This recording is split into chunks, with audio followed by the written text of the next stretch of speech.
Masih bersama saya Budiman Tanurjo di satu meja The Forum. Saya telah terhubung dengan tiga narasumber yang lain. Mas Arsul Sani, anggota Komisi 3 DPR. Malam, Mas Arsul.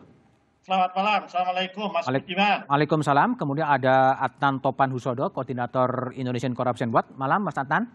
Selamat malam, Mas Budiman. Kemudian ada Bu Yenti Ganarsih, ya, pakar tindak pidana pencucian uang dan juga Dekan Fakultas Hukum di Universitas Pakuan. Malam, Bu Yenti. Selamat malam. Assalamualaikum warahmatullahi wabarakatuh. Waalaikumsalam. Bu Yenti, saya ingin minta tanggapan Anda. Satgas BLBI ini seperti debt collector tingkat negara gitu ya? Ya, tapi ini debt collector yang sekian kalinya ya. Karena kan udah BPPN. Dulu kan pernah ada BPPN, kemudian UPPN, dan sekarang ini gitu ya. Udah berkali-kali ada seperti ini Satgas ini, sehingga kalau saya agak ini ya, agak pesimis? Ya Mas Herman. Ya, karena tadi dari statementnya Pak Menko, kan Pak Menko mengatakan ini perdata, memang awalnya perdata. Ada kucuran, sebetulnya singkatnya kan gini, singkatnya dulu itu ada gagal bayar lah dari negara, mereka rush kan, mereka rush kemudian dikucurkan lah, dikucurkan 147 T kalau nggak salah gitu ya, 147 T, tapi ternyata itu yang bermasalah kan gitu. Nah, kenapa bermasalah yang sudah di bail out itu, dibantu itu bermasalah? Kenapa? Karena tadi kan disebutkan ada penyelewengan. Menurut saya sejak ada penyelewengan, kata penyelewengan itu udah langsung masuk korupsi. Gitu. Gimana nggak ada korupsinya? Bingung gitu. Karena putusan Mahkamah Agungnya kan nggak ada korupsi. Iya, iya, makanya bingungnya di situ. Dan kan putusan Mahkamah Agung hanya untuk satu orang kan. Sementara ini kan baik. Ya, saya hanya berpikir so simple ya, as simple as that gitu ya, sesederhana itu. Begitu Tumenggung, kemudian yang di KPK itu Pak Nur Salim, Samsul Nur Salim, kemudian muncul ini gitu kan. Padahal itu kan angka-angka itu masih ingat sekali saya, 600 sekian T, kemudian 104 obligor lah, kemudian ada 147 triliun. Jadi saya juga bingung ini. Lalu yang Bu Yenti baca apa di balik rencana ini, debt collector itu? Ya, rencana ini memang basisnya adalah perdata. Pasti saya melihat basisnya perdata. Tetapi apa iya gitu loh, itu semuanya perdata. Artinya apa? Satgas ini harus pilah-pilah. Mana yang perdata, mana yang pidana. Harusnya begitu. Ataukah yang saya baca, apakah karena negara ini butuh uang, yang penting uangnya kembali semua. Wah, ini bahaya.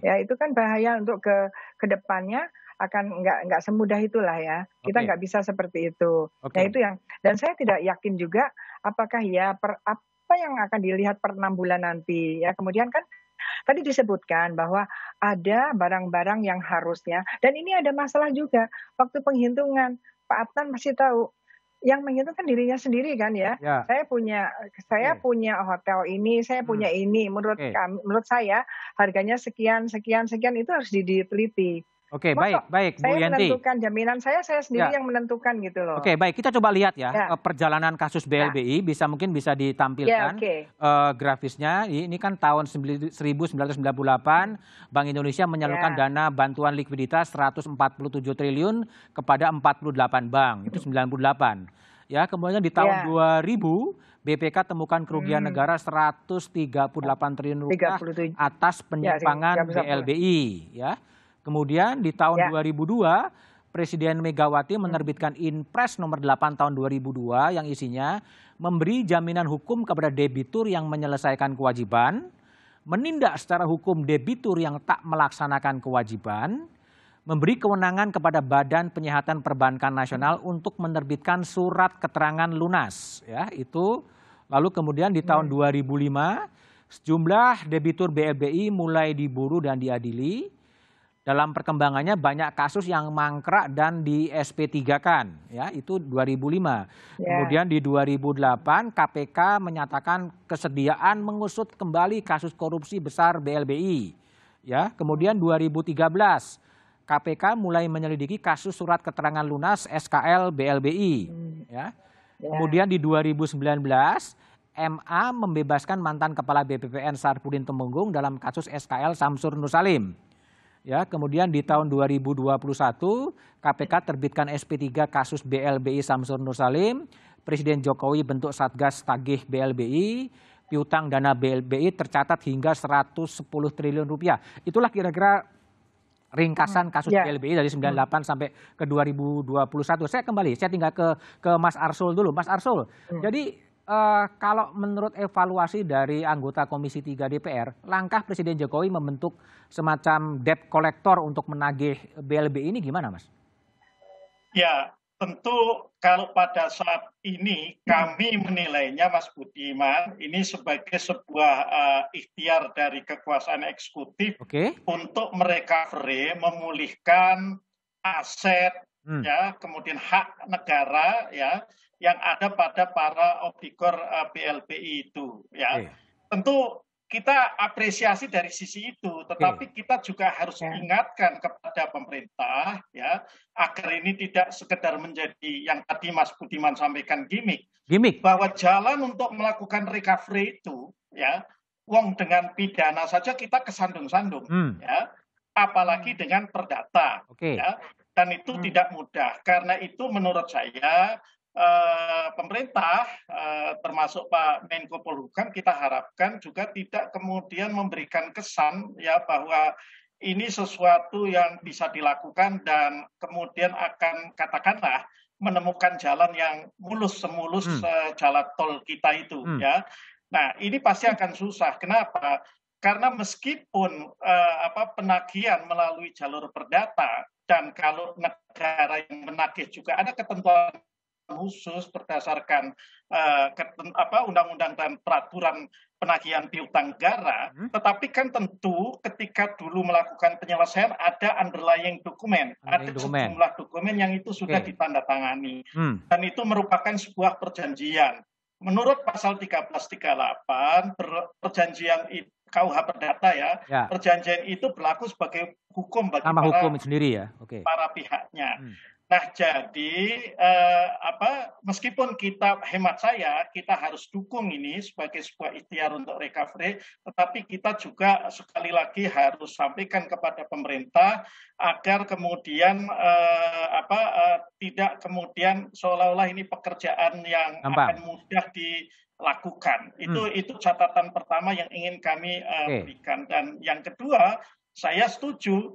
Dalam perjalanannya kemudian jika kemudian ditemukan ya sesuatu yang dari sisi analisis pidananya, apalagi pidana korupsi itu bisa dilakukan penindakan, ya harus dilakukan. Saya sampaikan bahwa sebuah putusan Mahkamah Agung dalam kasus Syafruddin Tumenggung itu jangan kemudian dijadikan sebagai binding precedent, karena negara kita ini tidak menganut asas jurisprudensi tetap, tidak menganut prinsip binding precedent seperti di negara-negara dengan common law system, ya, di mana putusan pengadilan tertinggi itu mengakhir hakim-hakim lainnya. Kita sudah menyaksikan kok putusan Mahkamah Agung yang beda-beda, gitu loh, antara majelis hakim satu dengan majelis hakim lagi. Itulah yang makanya saya sesalkan bahwa pemberian SP3 kepada Samsul Nur Salim itu kecepatan menurut saya. Terlalu cepat ya? Terlalu cepat. Ya. Oke, baik. Bung Adnan, Anda lihat ini juga gimmick politik dari pemerintahan Presiden Jokowi? Kalau saya melihatnya begini, Mas Budiman ya, pemerintah kalau kita melihat dari sejak awal upaya penanganan perkara korupsi kasus BLBI ini kan terhambat selalu dengan berbagai macam komplikasi ya dari penegakan hukum yang dilakukan. Komplikasi apa itu? Komplikasi itu menyangkut soal masalah di internal penegak hukum sendiri yang tidak firm dengan isu anti korupsi dan integritasnya. Kemudian juga kita tahu bahwa sebagian besar mereka-mereka yang menjadi obligor BLBI juga punya relasi ya dan hubungan yang cukup dekat dengan para elit pemerintah ya, sehingga kemudian jalan konfrontasi itu menghadapi berbagai macam persoalan, dan itu yang kita amati juga akhirnya dalam kasus terakhir yang ditangani oleh KPK. Nah, jalan pragmatis yang kemudian diambil oleh pemerintah hari ini adalah dengan mengeluarkan Kepres nomor 6 tahun 2021 yang mana sebenarnya kalau kita lihat dari usia berlakunya Kepres ini juga sangat singkat 2023 sampai 2023 gitu. Saya tidak terlalu yakin dalam kurun waktu sekitar 2 tahun pemerintah sudah bisa misalnya merecovery 110 triliun dana yang dianggap sebagai hak yang masih bisa ditagih oleh pemerintah hari ini. Ini sebetulnya kalau menurut Anda, Adnan, ini Satgas yang dibentuk ini sebetulnya apa? Memang semacam gimmick politik daripada kemudian pemerintah tidak ngapa-ngapain? Atau apa sebetulnya? Kalau tadi analisa Anda kan obligor BLB ini terkait relasi-relasi politik dengan kekuasaan sebetulnya.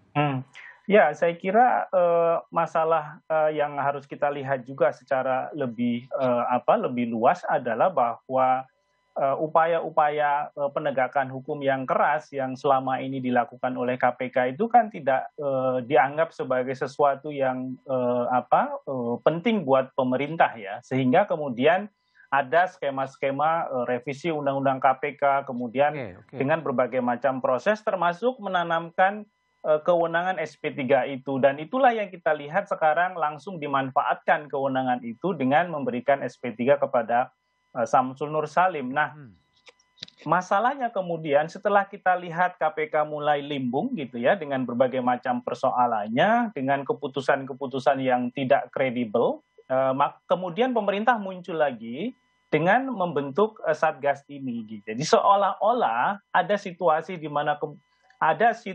mana mereka ingin mencoba untuk mengembalikan lagi ya trust masyarakat kepada negara mengenai penanganan perkara-perkara pelik seperti BLBI dengan pendekatan yang lain.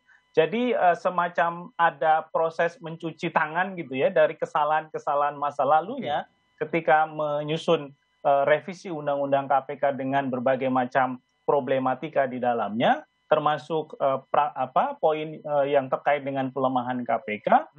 Yang berujung pada keputusan SP3 Samsul Nur Salim. Dan saya kira itulah yang dilihat ya oleh kita di luar. Oke, Mas Arsul, jadi kalau menurut Mas Arsul sebagai anggota Komisi 3 DPR, apakah pemerintah kemudian menggeser ya dari jalur pidana kemudian kepada perdata dengan ditagih baik-baik gitu kan?